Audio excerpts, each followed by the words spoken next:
नमस्कार, हिमरीड YouTube channel पर आप सभी का स्वागत है। आज हम बात करेंगे एसजेबीएन लिमिटेड में निकली हुई वैकेंसीज के बारे में। सतलुज जल विद्युत निगम लिमिटेड में वैकेंसीज निकली हुई है और काफ़ी अच्छी पोस्ट हैं और सैलरी भी काफ़ी अच्छी है। तो चलिए जान लेते हैं कौन कौन सी पोस्ट हैं और इसके लिए क्या क्वालिफिकेशन रखी गई है।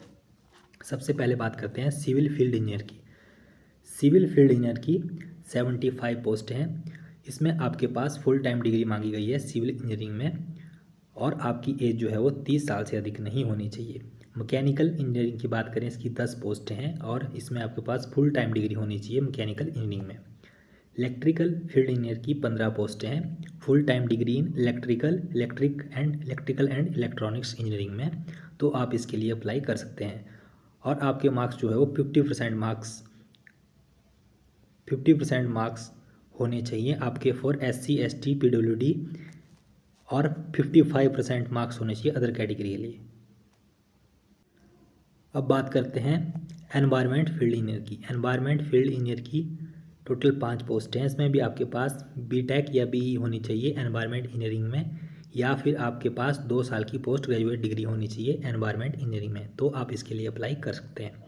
ह्यूमन रिसोर्स फील्ड ऑफिसर की टोटल 8 पोस्ट हैं और ग्रेजुएशन के साथ साथ आपके पास फुल टाइम MBA या पोस्ट ग्रेजुएट डिग्री होनी चाहिए पर्सनल और HR में स्पेशलाइजेशन के साथ।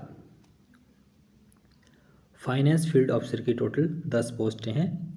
आगे चलते हैं IT फील्ड इंजीनियर के बारे में बात करें तो IT फील्ड इंजीनियर की 5 पोस्टें हैं। आपके पास BE या BTech होनी चाहिए कंप्यूटर इंजीनियरिंग में। फील्ड ऑफिसर OL की 2 पोस्टें हैं। Graduate with 2 year full time post graduate degree in Hindi with English as a subject in the degree examination from a recognised university institute. PR field officer के लिए आपके पास graduation के साथ साथ 2 साल का ग्रेजुएट डिप्लोमा होना चाहिए जर्नलिज्म में या फिर पब्लिक रिलेशन में या फिर मास कम्युनिकेशन में।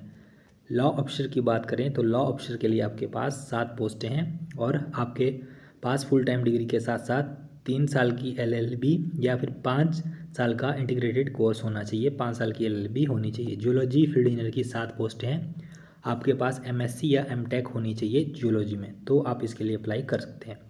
सेफ्टी इंजीनियर की 4 पोस्टें हैं। Full time regular BE BTech होनी चाहिए आपके पास सेफ्टी इंडस्ट्रियल सेफ्टी में। आर्किटेक्चर फील्ड ऑफिसर की 3 पोस्टें हैं। फुल टाइम डिग्री होनी चाहिए आर्किटेक्चर में। तो ये थी टोटल पोस्टें। अब बात करते हैं कैटेगरी वाइज इन पोस्ट की। तो कैटेगरी वाइज जैसे कि मैंने आपको बताया सिविल की 75 है, तो SC की 11 है, ST की 5, OBC की 20 और अदर रिजर्व की 32 हैं। मैकेनिकल की बात करें तो मैकेनिकल की टोटल 10 ही पोस्ट हैं जिसमें अनरिजर्व की 6 हैं और बाकी OBC की 2 हैं, EWS की 1 है, SC की 1 है।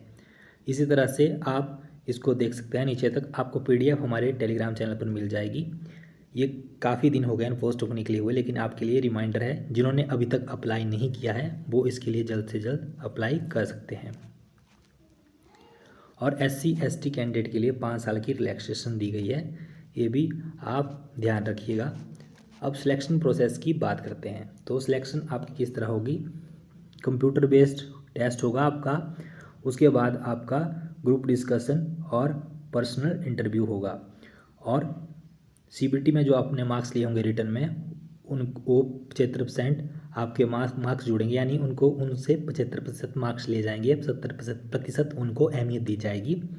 साथ ही साथ ग्रुप डिस्कशन के आपके 10% मार्क्स जुड़ेंगे और 15% मार्क्स आपके पर्सनल इंटरव्यू के जुड़ेंगे। तो एग्जामिनेशन सेंटर आपका दिल्ली, चंडीगढ़, देहरादून, शिमला, मंडी, कांगड़ा, हमीरपुर कोई भी हो सकता है। इनमें से आप कोई भी चूज़ कर सकते हैं।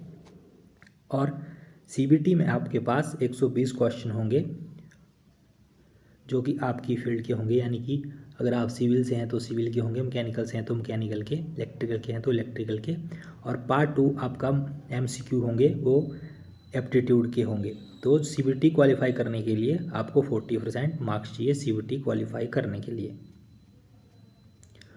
और रही बात SC ST 40% चाहिए CBT पास करने के लिए, किसको, SC ST और PWD कैंडिडेट्स के लिए। और जो अदर कैटेगरी के कैंडिडेट हैं उनको 60% अंक चाहिए। तो इसको आप ध्यान में रखिएगा। जो रिजर्व कैटेगरी के कैंडिडेट हैं उनको 40% चाहिए और बाकियों को 50% चाहिए। और कैंडिडेट की पोस्टिंग अरुणाचल प्रदेश में होगी जहां SJVN का प्रोजेक्ट लगा है। और only Indian national age 18 year और above are eligible to apply for SJVN। जिनकी उम्र 18 या इससे अधिक है वो ही इसके लिए अप्लाई कर सकते हैं, जो कि इंडियन सिटीजन है। तो ये इसके बारे में इन्फॉर्मेशन थी। अब बात करते हैं फ़ीस के बारे में। तो जनरल EWS और OBC कैटेगरी के कैंडिडेट के लिए 600 रुपये फीस है, प्लस 18% GST लगेगा।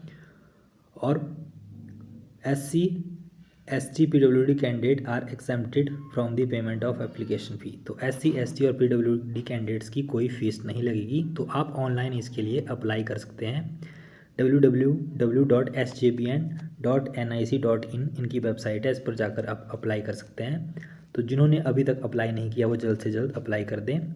18/9/2023 से ये फॉर्म भरने स्टार्ट होंगे, यानी कि कल परसों से ये भरने स्टार्ट होंगे और 9/10/2023 तक ये भरे जाएंगे। तो यानी कि अभी इन्होंने इसके लिए लिंक ओपन नहीं किया है, इन्होंने लिंक नहीं दिया है। तो आप जाकर 18 तारीख से इसके लिए अप्लाई कर सकते हैं और 9 तारीख इसकी लास्ट डेट है। तो आज के लिए इस वीडियो में इतना ही। बाकी गवर्नमेंट जॉब और अन्य इन्फॉर्मेशन के लिए जुड़े रहिए हमारे साथ। धन्यवाद।